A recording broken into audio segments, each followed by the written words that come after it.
тот роковой день офицеры полиции, Нельсон и Джордж, понятия не имели, что их ждет. Они патрулировали местность, припарковавшись на обочине и наблюдая за движением впереди. Время от времени мимо проезжали машины, превышая разрешенную скорость. Датчик скорости каждый раз громко подавал звуковой сигнал, но оба офицера не обращали на него внимания, потому что им было удобнее разговаривать друг с другом, чем преследовать нарушителей. Нельсон сидел за рулем, а Джордж – на пассажирском сиденье. Разговаривая, они заметили маленькую машину, которая проехала мимо и медленно остановилась в нескольких метрах от них. Дверца распахнулась, и появилась пожилая женщина. В руке у нее была сумочка. Когда она направилась к ним, Нельсон заметил, что она прихрамывает. Он криво усмехнулся и обратил на это внимание Джорджа. Он сказал, что из-за этого она выглядит глупо. Пожилая женщина шла медленно, прихрамывая и волоча за собой поврежденную ногу, явно с трудом делая каждый шаг. Это заставило обоих офицеров рассмеяться. С каждым шагом, который она делала в их сторону, они смеялись все больше и больше. Остановившись у окна Нельсона, она наклонилась, чтобы посмотреть на них. И тут мужчины потеряли самообладание. Их насмешки переросли в громкий хохот. Женщина некоторое время стояла в замешательстве, а мужчины продолжали смеяться над ней. Ей было интересно, что их так рассмешило, но чем дольше это продолжалось, тем больше ей казалось, что они только начинают. Сначала она подумала, что они смеются над шуткой, которую один из них отпустил прямо перед ее появлением. Однако, стоя там, она постепенно поняла, что это не так. Она заметила, что оба офицера указывают на нее и громко смеются. Когда казалось, что они вот-вот остановятся, один из них указывал на нее, и они снова начинали смеяться. Чувствуя себя сбитой с толку и расстроенной, она решила противостоять им. Она наклонилась к окну и спросила: «Почему вы смеетесь надо мной?»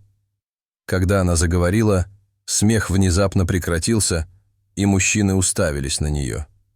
Женщина инстинктивно сделала шаг назад, и тогда Джордж передразнил ее голос, повторив ее слова. Это вызвало у них новый приступ смеха. Нельсон хохотал так сильно, что ударил кулаком по рулю и несколько раз случайно нажал на клаксон, но ему было все равно. Женщина стояла как вкопанная, когда поняла, что она была объектом насмешек для мужчин, которые были даже моложе ее сына. Она снова спросила их, желая узнать, что она такого сделала, чтобы заслужить такое унижение с их стороны. Однако звук ее голоса, казалось, только разозлил их. Они громко смеялись, и им пришлось вытереть слезы с глаз. Она начинала терять терпение, и как раз в тот момент, когда она собиралась накричать на них, Нельсон велел ей отойти на небольшое расстояние от машины. Он сказал, что просто хотел снова увидеть, как она хромает. Ему это показалось забавным, и он хотел, чтобы она сделала это для них. Женщина отказалась, чувствуя себя опечаленной их действиями. Она сказала, что провела с ними больше 10 минут, и все, что она услышала, это насмешки и хохот. Никто из них даже не потрудился выяснить, зачем она к ним обратилась. Она подумывала о том, чтобы уйти, но остановила себя, потому что знала, что они ей нужны. Поэтому она попробовала еще раз. На этот раз она говорила мягко и спокойно, но они не обращали на нее внимания, сколько бы она ни пыталась. В конце концов она вышла из себя и повысила голос, ругая полицейских. «Я глубоко разочарована в вас», — сказала она. «Как сотрудники правоохранительных органов вы должны служить гражданам и защищать их, а не издеваться над ними. Вам нужно работать лучше, иначе такое токсичное поведение будет стоить вам работы». В тот момент, когда она это сказала, смех прекратился. Возникло сильное напряжение, когда Нельсон и Джордж уставились на нее, впиваясь в нее взглядом. Затем внезапно Нельсон рявкнул на нее и спросил, кто она такая. Она смогла только сказать, что ее зовут Эмили, прежде чем ей сказали, что никому нет дела до того, кто она такая.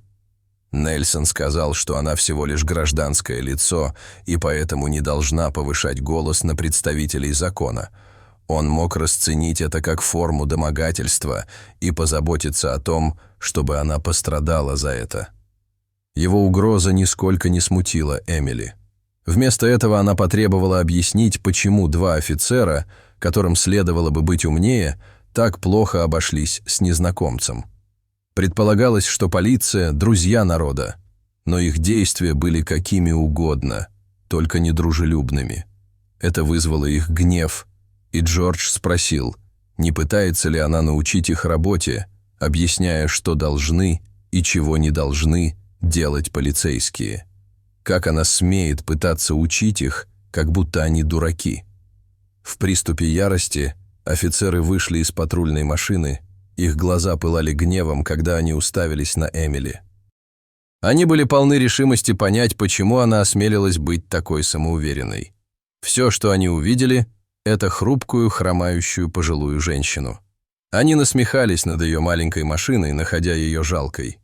Они не увидели ничего, что объясняло бы ее смелость выступить против них. Они почувствовали неуважение со стороны такого незначительного человека и решили преподать ей урок, который она не скоро забудет. Хорошо отработанным движением они приблизились к Эмили. К сожалению, пожилая женщина была не первой, кто столкнулся с таким жестоким обращением с их стороны. За то время, что они были напарниками, от их рук часто страдали гражданские лица, и Нельсон с Джорджем крепко сблизились в полицейской академии, где они все делали вместе. Во время обучения они были неразлучны и всегда оказывались в одной команде. После того, как они вместе закончили школу, судьба свела их в одном участке. После испытательного срока они были в восторге от того, что их назначили напарниками в патрульную службу, и эта пара казалась воплощением мечты. Их дружба всегда затмевала их работу. Часто они предпочитали парковать свои машины на пустынном участке дороги, чтобы выпить пиво и поболтать, вместо того, чтобы наблюдать за порядком, как им полагалось. К сожалению, их веселье проходило в ущерб мирным жителям. Нельсон и Джордж с удовольствием издевались над людьми на улице, часто подзывая случайных прохожих и насмехаясь над ними. Если кто-то проявлял гнев, они угрожали арестом, ложно заявляя, что могут обвинить их в совершении преступления и отправить в тюрьму. В результате многие люди боялись выступать против преследования, предпочитая молча страдать и продолжать жить своей жизнью. Это дало Нельсону и Джорджу стимул продолжать свои отвратительные действия. Им удалось убедить себя, что в районе, куда их направили, царит мир, и все соблюдают правила и предписания, так что им не нужно было постоянно проявлять бдительность. Однако, в конце концов, они столкнулись с гражданским лицом, которое едва не перевернуло их жизнь. Эмили сказала, что она их не боится и что ей больше даже не нужна их помощь. Она собиралась добиться этого другим способом. Она повернулась, чтобы уйти, и направилась к своей машине, когда Джордж грубо схватил ее за локоть и дернул назад. Она вскрикнула, когда ее отбросили к патрульной машине и придавили к ней. Джордж посоветовал ей сохранять спокойствие и не обострять ситуацию. Она сопротивлялась их попыткам удержать ее, требуя объяснить, что она сделала, чтобы заслужить арест. Полицейским надоели ее протесты, они сердито надели на нее наручники и сообщили, что она арестована за нападение на сотрудника полиции и угрозу причинения телесных повреждений. Она закричала, что это ложь, но они только рассмеялись и сказали, что добавят к обвинениям сопротивление при аресте. Затем они затолкали ее на заднее сиденье патрульной машины, сели сами и с чувством триумфа поехали в участок.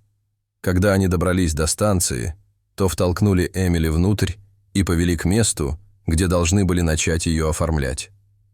По пути Нельсон и Джордж договорились между собой, что обвинят ее в нарушении правил дорожного движения, и когда они попытались составить на нее протокол, она напала на них и пообещала избить, что стало причиной ее ареста.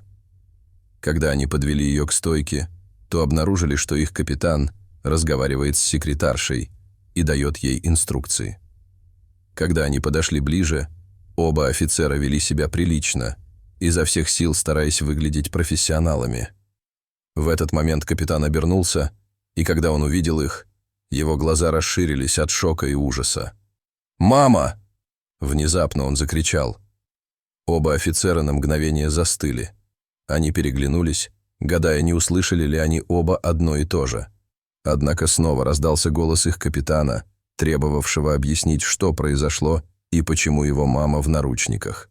Полицейские попытались заговорить, но из-за охватившего их страха могли только заикаться. Они арестовали мать своего капитана. Поскольку они не могли говорить, Эмили решила сделать это сама. Она рассказала сыну, как офицеры приставали к ней и смеялись над ней без всякой причины. Затем они ложно обвинили ее в нападении, что послужило поводом для ее ареста. Неожиданный визит пожилой женщины к сыну был редким случаем. Благодаря своей гуманитарной деятельности она путешествовала по всему миру, и эта поездка ознаменовала ее возвращение в город. Она решила навестить сына на его рабочем месте, но возникла проблема.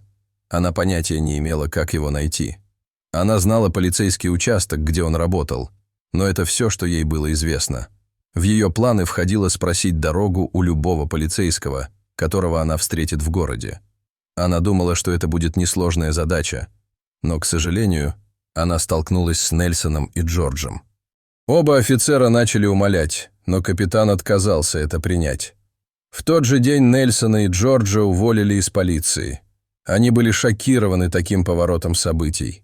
Их карьеры были кончены, а все деньги и время, потраченные на учебу в академии, просто пропали даром. Они почти не могли поверить, что для них действительно все закончилось. Дорогие зрители, что вы думаете об этой истории? Расскажите, пожалуйста, в комментариях. А если вам понравилось это видео, то ставьте лайк и подписывайтесь на наш канал. До свидания.